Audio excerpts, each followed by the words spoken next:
All right, let's get back into this. I'm Diana, and this is Time Punked. So last week, I kind of gave an introduction to what this project is. That this is a project, a history research project centered on social movements and social justice issues in certain time periods. And I'm doing this by creating a punk jacket as we understand it today, but also the aesthetic of the time period that I'm choosing. The first one that I'm starting with, I mentioned, was suffrage punk. So this is turn of the century. The aesthetic, the archetype that I'm working with is like the Gibson Girl and the New Woman. I'm looking at people like Lillian Gish for aesthetic inspiration, and the patches and pins that I'm putting on this jacket are all about things like women's suffrage and machine politics and trust busting. So important issues to our society at that time. Now, those archetypes that I'm talking about, Gibson Girl, New Woman, those are specifically American archetypes. There are similar fights going on across the globe, but I'm going to focus specifically on American politics for this. I'm an American. Most of what I know is American politics. So I'm going to focus on that for at least this project. We'll talk about other places and other societal issues in later projects. I'm going to start this project out with probably what is the most obvious social issue, seeing as how I'm calling this suffrage punk. We're going to talk about women's suffrage. Um, I'm going to try to keep Gen 1 brief so that I can really focus on Gen 2 of the women's suffrage movement. I really want to focus on turn of the century, but there is a lot of information to know before we get to that point. So I'm going to start off with the Seneca Falls Women's Rights Convention. This happened in July 1848. It was organized by a woman named Elizabeth Cady Stanton.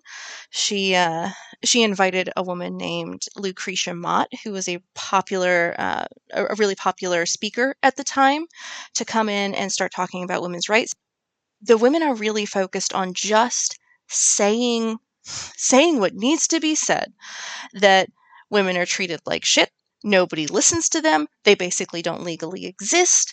They are taking to the public what everybody knows in private. So one of the things that comes from this convention is the Declaration of Sentiments, or the Declaration of Rights and Sentiments. And Elizabeth Cady Stanton really focuses on the Declaration of Independence, the one from 1776. And the line everybody knows is, we hold these truths to be self-evident, that all men are created equal, et cetera, et cetera, et cetera. Certain inalienable rights, life, liberty, pursuit of happiness. Well, she takes that line and she adds two words. We hold these truths to be self-evident, that all men and women are created equal. Now that in and of itself, that alone it's radical. When you're talking about the mid-19th century, that's radical. That women are not equal to men at this time, and very few people thought that they should be, at least powerful people anyway. They go on and have this list of sentiments that they're upset about, things that men are doing or not doing, that have caused problems for women. So we're talking things like they don't have the right to vote because men won't let them, or when she gets married, she ceases to exist civilly. Things like she can't, no matter how hard she works, all of her money that she makes goes straight to him. She does not actually have any property of her own, including money. There's a lot of issues here, and I highly recommend going and taking a look at those sentiments. A lot of them still apply. It's been 170 years since then, and we're still dealing with it. Cool. American society, man, we're just doing real well with that whole freedom thing. Um, so Elizabeth Cady Stanton, I want to come back to her. She was a racist bitch. She was important. She did a lot of good things. She laid the foundation for a lot of things that we have today, a lot of the rights that we have today. I am thankful for that. But she was a racist bitch. Right about the end of the Civil War, and right after the end of the Civil War, there was this really big national debate about suffrage. So there's these millions of people that are now legally people, and well, they're a part of our society, and being part of the society means being civilly engaged, being in civilly enfranchised, not just engaged, but allowed to be a part of our society and making decisions.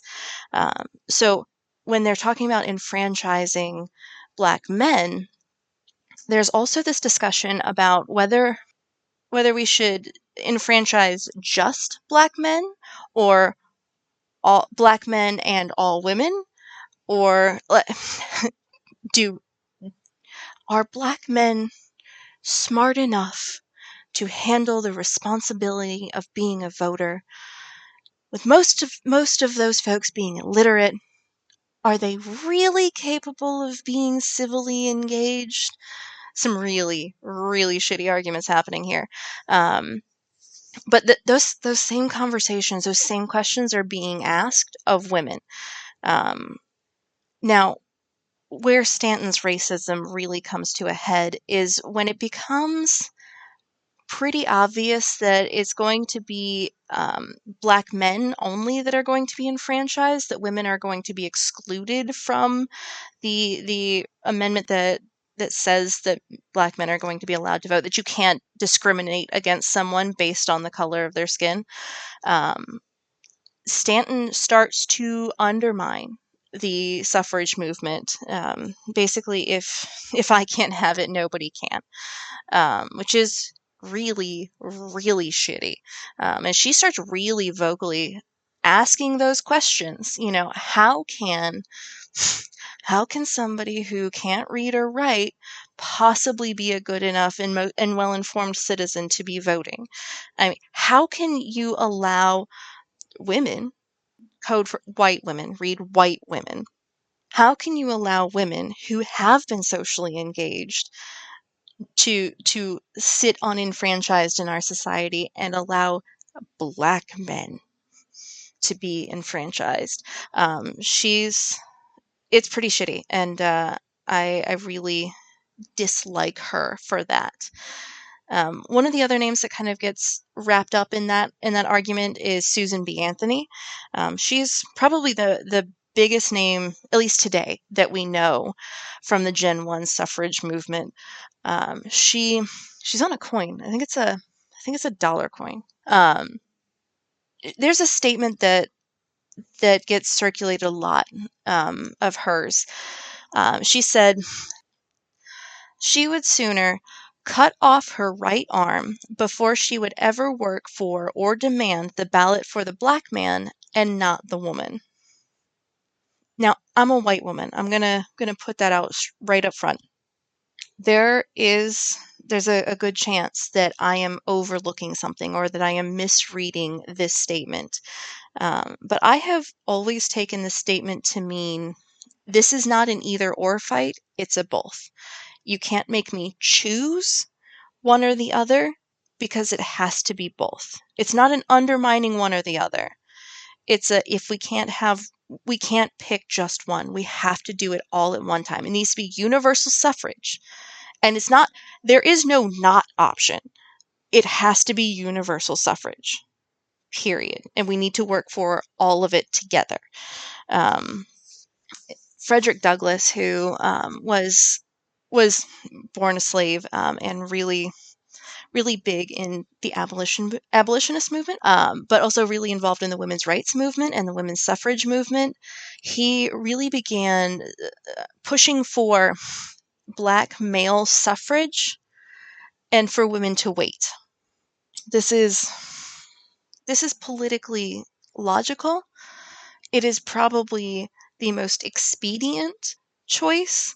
It will be easier to get men the vote, pretty much any population of men the vote before any population of women. And I understand the logic, but I think it's shitty.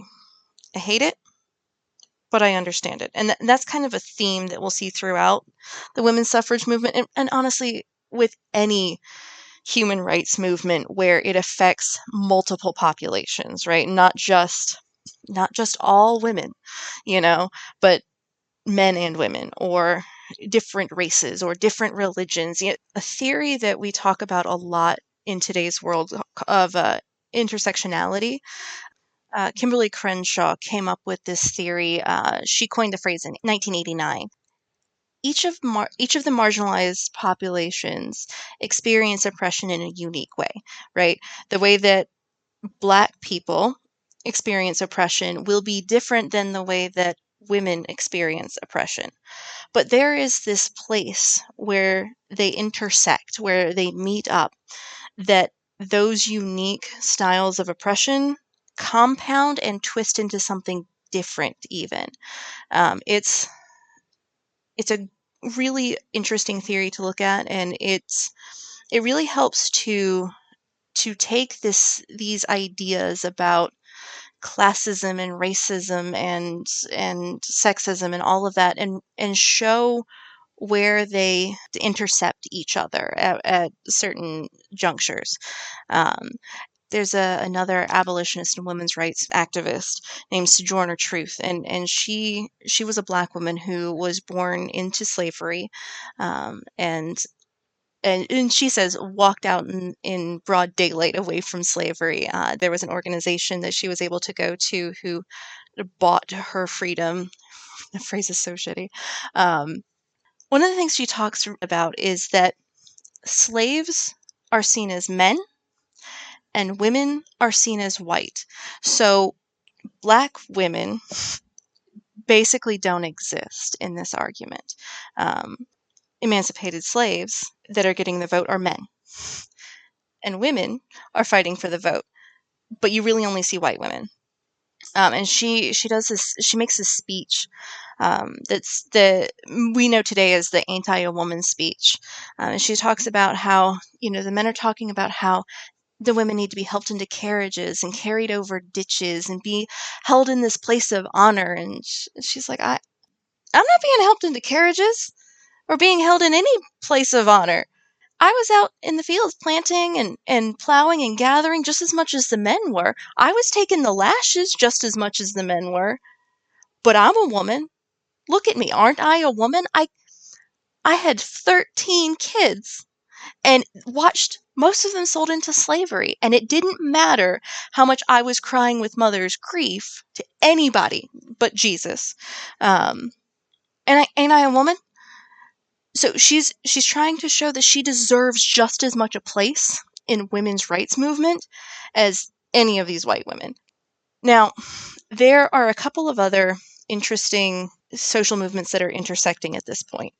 I've talked a little bit about how a lot of the folks who were involved in the women's rights movement were also involved in the abolitionist movement, which, I mean, that makes perfect sense why those two might go together. But there's another one that isn't necessarily as obvious, and that's the temperance movement. The temperance movement, as we understand it today, in its most modern form, really started out in Ohio. Ohio was really a bastion of temperance, of avoiding alcohol or consuming it in moderation, at least. And of course, it was Ohio. Of course, it was fucking Ohio. But this idea was really kind of popping up individually, a little bit of all over the states. But we're talking about the 1830s. It gained some popularity then, but by the Civil War, it kind of taken all of the attention away from temperance. And if anything, war drives people to drink for understandable reasons. So after the Civil War, right about right about the same time as we're starting to see more suffrage conversations and more women's rights conversations. Temperance comes back up again, and it's brought to the forefront partly as a women's rights issue. A lot of folks in temperance communities were saying things like men are getting drunk and spending all of the family's money. And again, at the time, women didn't have money. They didn't own property. They legally couldn't own any of those things. So if a man decided to go take the entire family's paycheck and spend it on booze, then so be it. That's his right as a man. Um, Also, men were getting really drunk and coming home and beating their children and their wives. They were setting a bad example for their children. And how can a woman raise virtuous children if they have an example like that? So clearly, the solution is just to ban alcohol entirely, because the moderation advocates weren't being as successful. So they started talking about abolishing all sales of alcohol. And this actually becomes relevant, really relevant to the suffrage movement still again in Gen 2 of the women's rights and suffrage movement. I want to make this statement before we really delve into the turn of the century Gen 2 women's suffrage movement. When I was growing up and I was learning about the women's suffrage movement, even all the way through high school and even into college, I did not really appreciate the kind of efforts that the women put in for for the vote. I was under the impression that it was a bunch of protests, some pickets, and that eventually the men finally gave them the vote. I was sorely mistaken. It's one of the reasons why I started this project, is because I realized I didn't know enough about how votes for women came through. It is not that I lacked respect for these folks or that I had taken the vote for granted. I am well aware of how easy it is for someone to lose the right to vote, and especially women. We were deprived of it for so long. I have always appreciated it, and I have voted in every election that I have been able to since I turned 18. But I did not truly appreciate the the way that the movement was conducted and the way that these folks were treated. Um, People died. People were People ended up with severe health problems that they had to deal with for the rest of their lives. Um, but I'm going to start with probably my favorite figure from the turn of the century, the Gen 2 women's suffrage movement here. Alice Paul is someone that I really invested a lot of research time into. She is someone I hadn't ever heard of, really. Like, I'd heard the name maybe once or twice, but I didn't know anything about her, and I didn't know how she was relevant. Not many people at the time knew her name. They knew what she did. They knew what she was involved in. She was really good at publicity stunts. She was a Quaker. There's a kind of a through line there with a lot of these social movements. A lot of them, there are a lot of Quakers involved, and if they're not started by Quakers, Quakers take it up very quickly. One of the core tenets of Quaker beliefs is that everyone is equal in the eyes of God. That's why you see a lot of Quakers involved in abolition societies, why you see a lot of Quakers involved in the women's rights movement. This is the central part of their religion. And so it is not at all surprising that Alice Paul is a Quaker. She really got involved in the women's rights movement when she was living in England, going to college there. And now, it's not that she didn't know about the women's rights movement. She'd been going to meetings and such with her mom for years. She was growing up, but she got wrapped up in it in England by hearing the Pankhursts talk. The Pankhursts were were a mother and daughter duo, and were not shy nor particularly peaceful about their methods to get the vote. They were not They were perfectly willing to break windows and chalk sidewalks, which for some reason was illegal at the time. Whatever. They were not afraid to go and shout on street corners and really take people to task for making sure that they knew that rights for women is important. And if you're not going to give it to us the nice way, we're going to make you, and it ain't going to be pretty. Alice Paul really got involved with that. It was in England where she was arrested for the first time, and where she went on a hunger strike for the first time. Hunger strikes became kind of a hallmark of the women's rights movement, and that's another thing I did not appreciate enough before I really started into this research, is the hunger striking. It is more than just fasting. These women were frequently force fed. And I don't know how many of you know about force feeding in this way. They take a tube and rubber or glass, and they stick it up either your nose or down your throat. Um, and they feed you milk and raw eggs. They just funnel it into this hose and into your stomach. It is painful. It is damaging to physically. I can't imagine what kind of damaging it must be emotionally, psychologically. Alice Paul was force fed when she was in England 3 times a day for several days before she was released from prison. And that, whew, I can't even begin to imagine. And that was just the first time that she did it. She would continue to do this repeatedly. When she got back to the States and when she started organizing here in the States, it wasn't just her either. There was a lot of folks who were doing exactly this. If they were sentenced to a jail term after they got arrested for picketing or protesting or whatever, if it was more than a couple of days, a lot of women would go on a hunger strike, and a lot of them were force fed. It that's a hell of a thing to go through, to volunteer to go through, and I certainly appreciate them a lot more for it. I'm going to talk a little bit more about some of the things that they went through in jail, but first I want to talk a little bit about a couple of other people. I want to talk about Ida B. Wells. She's going to get a whole episode to herself next week, but Ida B. Wells was probably the most prominent African American activist, at least female activist, of the turn of the century.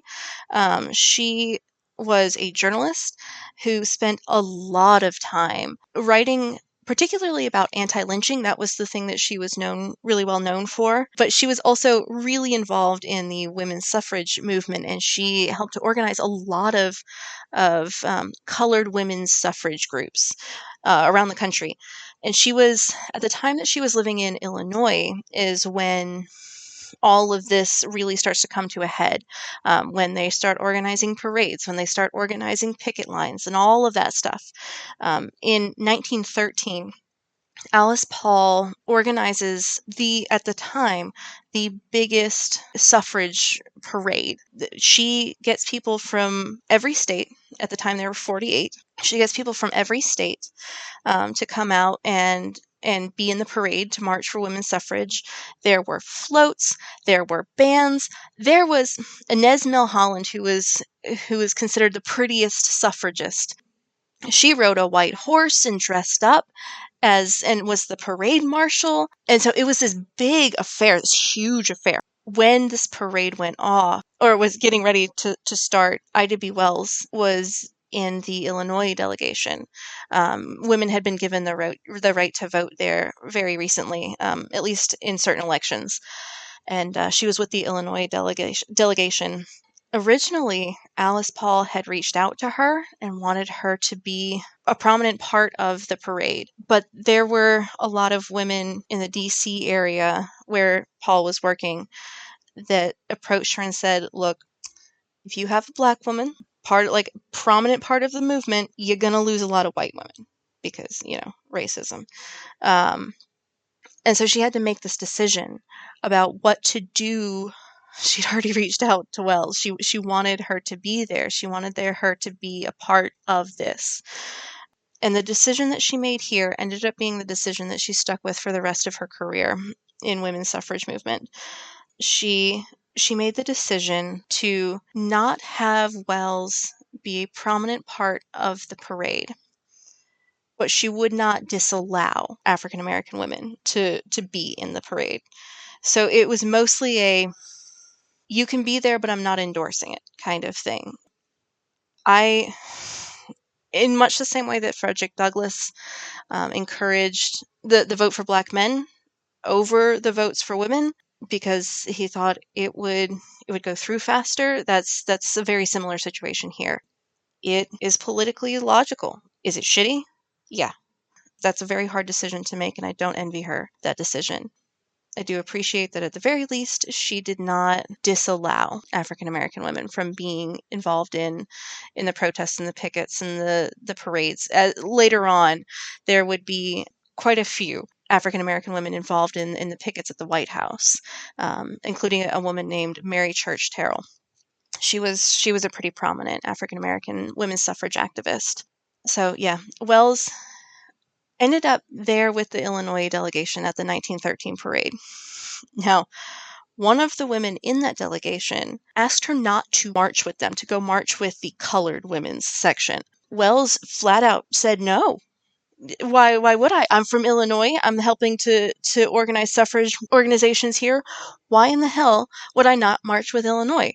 And the answer is racism. Because if you march with us, then the white women won't march with us, and you know. And she was really blown off, and Wells was walked off. She says, if I'm not allowed to march now, you won't get any of us, any of the African American women in Illinois. Like, we will, you snub us now, we're all gone. That's just the way this is going to work. Nobody saw her at the beginning of the parade, but by the middle of the parade, by the point at which thousands of men who break down the ropes that are lining the street to keep everybody back and safe, they started rushing into the streets and attacking women and tearing down banners, and it got nasty. It got real nasty real quick. And the cops, in true cop style, did effectively nothing. Eventually, they got it under control and got the crowd back and back on the sidewalks, and the parade went on. But for a little bit there, it was hairy. We weren't quite sure how that was going to end up. By that point in the parade, Wells was in the Illinois delegation.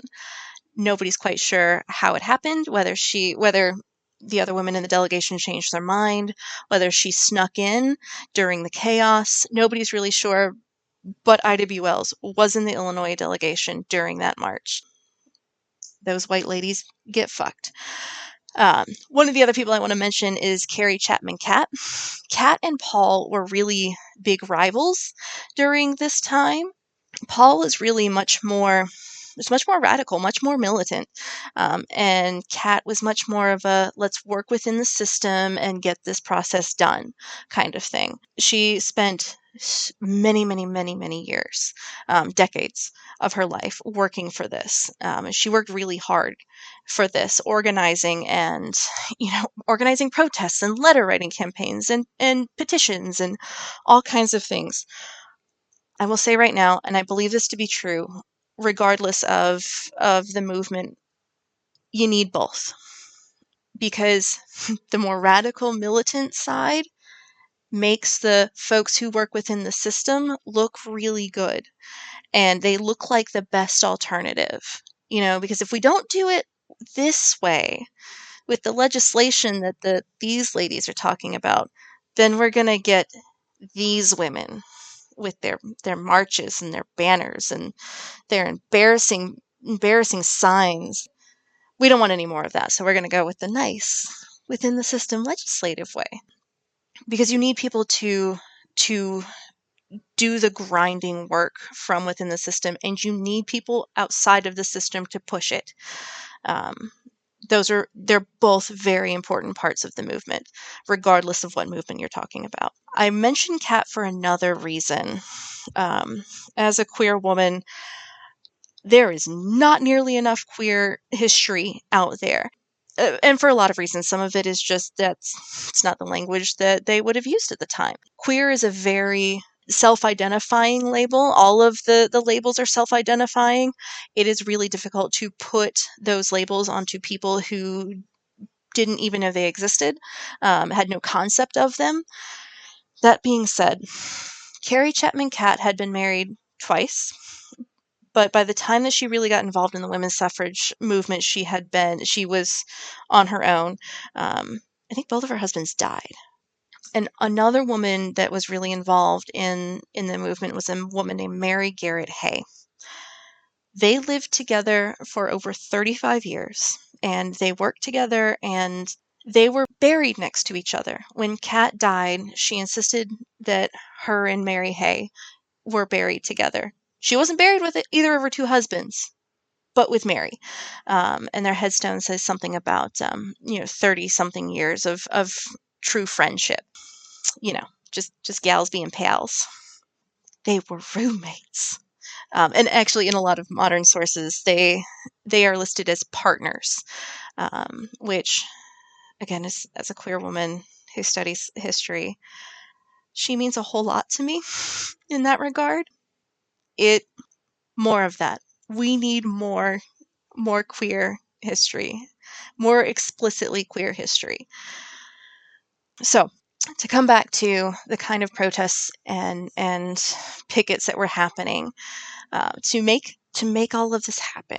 So I talked about the 1913 parade. That was a big deal. That happened the day before Woodrow Wilson was inaugurated for his first term. So kind of an auspicious way to start your term, right? Just right after a huge women's suffrage protest. But yeah, he was actually, there was like nobody at the train station to welcome him to DC when he showed up. He was kind of disappointed. He figured he was going to get some fanfare, but no, all of the cops were down with the protest, trying to make sure everything was safe, ignoring the downright assaults that were happening, whatever. And Wilson was pretty disappointed that he didn't get the reception that he thought he would get as the new president. And while his inauguration went off normally, it was really overshadowed by that parade. Now, Alice Paul did a lot of groundbreaking organization during this time. So she organized a lot more protests. She organized women to go out and stand on street corners and give talks about why women should have the right to vote. She put together a newspaper or like a magazine called The Suffragist, and she helped to publish that. She organized delegations of women to go and talk to senators and other legislators. At first, she started doing this under the National American Women's Suffrage Association, NAWSA, and she was given permission to start the Congressional Union, the CU, within NAWSA. And at the time that this was happening, right after the 1913 parade, so 1914, 1915, NAWSA is really focused on getting individual state mandates for women's rights. They don't think they're going to get a federal amendment. They're really going to focus on each individual state. And this worked a little bit. There was 9 states out west, including Nevada, one of my former home states. They let women vote. Wyoming was the first. Let me put that out there. Wyoming, way to go. But almost nobody back east, actually. Nobody back east. The closest state was Illinois once they let women vote. So nobody back east was letting women vote for any reason. And this was a problem. Carrie Chapman was really trying to organize a lot of those state by state mandates, those pressuring local legislators and local officials to support it. But Alice Paul really thought that they should go for something bigger, something more permanent than a state by state mandate. She wanted a federal amendment. So she had gotten permission to start the CU as long as she funded it herself, or found a way to fund it herself. NAWSA wasn't going to give them any money. And so she starts fundraising, and she starts organizing, and she's doing all of these things in the DC area, really lobbying all of the legislators they can get to at this point. And one of the most interesting things that she does, something that's really novel at the time, is she starts compiling information about each of these legislators, what their opinion was now, what the result of this petitioning, who they were sleeping with, who they were going out with, who they were meeting with off the books. So that kind of information, I don't want to say blackmail information, but it's certainly not bad information to have. And they kept this in this really primitive database, kind of like a card catalog. So there were these long boxes, and each legislator had their own section. When NASA sees how much the CU is doing and how much money they're raising and how successful they are being on their own, NASA gets kind of jealous. They start competing with each other, to the point where Paul was removed as the head of the CU at one point, and then they eventually split off into separate organizations. And NASA went their own way with their state mandates, and Paul went her way with a bunch of other folks to start pushing for a federal amendment. There is merits to both of these approaches. Smaller battles seem easier to win. States' rights was a really big deal at this point. The Civil War was not that far gone, and states' rights is a big deal. States' rights are not the reason that the Civil War was fought. After the war, that whole lost cause myth, the idea of states' rights was really central to that myth. And so it really, really popped up at this time. People were really hesitant to change the Constitution. There'd been a handful, they'd recently changed the Voting Rights Amendment, but the federal approach was going to be much more difficult, especially considering that the South was very much against universal suffrage.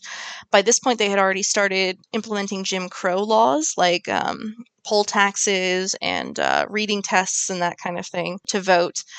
Now, if you enfranchised women, they would really have to go back and revisit their enfranchisement of Black men. And they didn't want to do that fight because they're racist and a bunch of white supremacists. And, whoo boy, one of the biggest antagonists in this story is fucking Woodrow Wilson. I fucking hate Woodrow Wilson. Like, okay, I'm getting to at least a nuanced view on Woodrow Wilson, but I fucking hate Woodrow Wilson. And this episode is part of why. He didn't think that women should have the right to vote, that they were capable of being the kind of citizen that should have the vote. He actively worked against it for a really long time. It wasn't until the U.S. entered into World War I, or was coming up to the entrance of World War I, right at the end of 1916, 1917, that he really started to kind of loosen up. He was fine with women voting, but he didn't want to do anything on the federal level. Everything should be left up to the states. He was very much a states' rights proponent. And there is a constitutional argument for that. That being said, Woodrow Wilson was from the South, and he was a white supremacist, and fuck him for that. And he really didn't want to fuck with that, especially with the South. Didn't want to have to deal with enforcing that on a national level. Now, it took Woodrow Wilson a long time, and it was a long fight to get Woodrow Wilson to even agree to publicly support women's suffrage. And one of the ways that the suffragists were able to get Woodrow Wilson to finally support it publicly were the pickets that they were doing. This is the first time that there has ever been a protest in front of the White House. So starting in 1917, the Silent Sentinels start setting up outside of the White House with these banners. The women would just stand there, completely silent, kind of like the Buckingham Palace guards, but with banners that said things like, "We demand an amendment to the United States Constitution enfranchising women," or, "Mr. President, what will you do for women? How long must women wait for freedom?" Some really like provocative stuff. People really thought this was unpatriotic. People thought this was an affront to America, especially considering this is around the same time as the war. There were a lot of people that would go in and jeer at them, especially once the war effort really got going. There were a number of assaults by lay people, and again, cops doing what cops do, just watched. And then, once there were altercations, they would arrest the women, not the people that were assaulting them. So, it's cops being cops.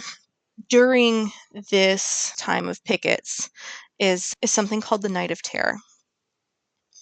At this point in time, several women were arrested and sentenced to several months in Occoquan Workhouse, just outside of DC.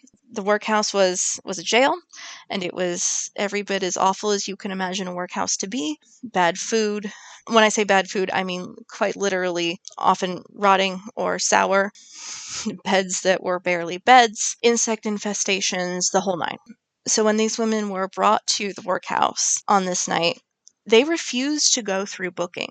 They wouldn't put on the prison uniforms. They refused to do anything. The superintendent ended up coming in with a bunch of guards and beating the women. There was one woman who was basically thrown over an iron table a couple of times. She was knocked unconscious. Another woman who was in there and watched this ended up having a heart attack from the stress, but was not given any medical treatment until the next day. She survived that night. Lucy Burns, who is a name I haven't mentioned up until now, but has been heavily involved in all of these protests and has kind of been Alice Paul's right-hand confidant and the person who Paul would turn to if she needed something really tough done. She was involved with this. She was beaten. At one point, she was chained with her arms above the door, so she had to stand all night with her arms chained above her. And one of the other women stood the same way in solidarity, bless her. There's even a story of one of the suffragists being thrown into the men's cells and the men being told to do with her as they wish. All of these women survived the Night of Terror. At the very least, they all survived. It still took another 2 years of protesting in DC to even get a federal amendment through. One of my favorite banners that they had at a protest said this: "We protest against the continued disenfranchisement of American women for which the President of the United States is responsible. We condemn the President and his party for allowing the obstruction of suffrage in the Senate.